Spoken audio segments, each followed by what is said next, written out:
So in the question we have an ideal gas is at a pressure of 20 atm. So P1 is equal to 20 atm.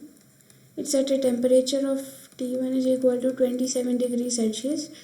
We should convert it to Kelvin to use it in the formula.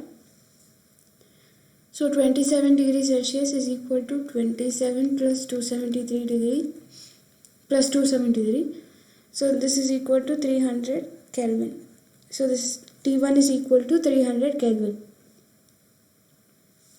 Now initial mass is M1 and final mass M2 will be equal to half M1 because half of the mass of the gas is removed from the vessel.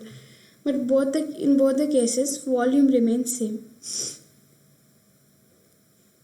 And that now the temperature is raised to T2 is equal to 87 degrees Celsius, which is in Kelvin it is 87 plus 273, which is equal to 360 Kelvin.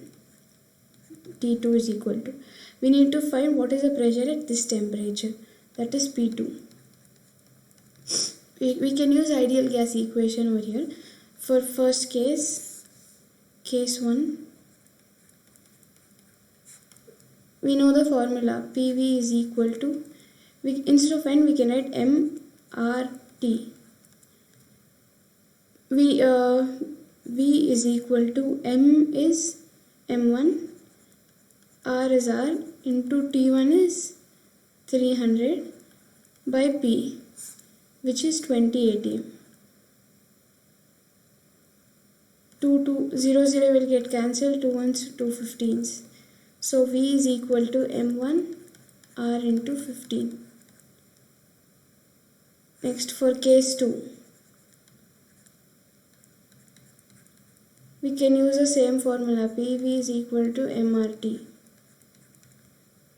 V is equal to M is half of M1 into R into T2 is 360 by V we need to find P2 we need to find 2 1s, 2 180s.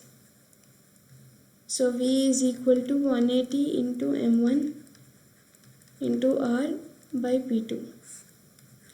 As I have told, in both the cases volume remains same. We can equate volume.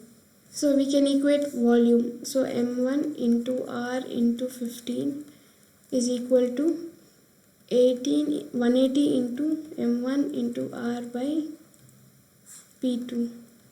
M1 will get cancelled. R and R will get cancelled.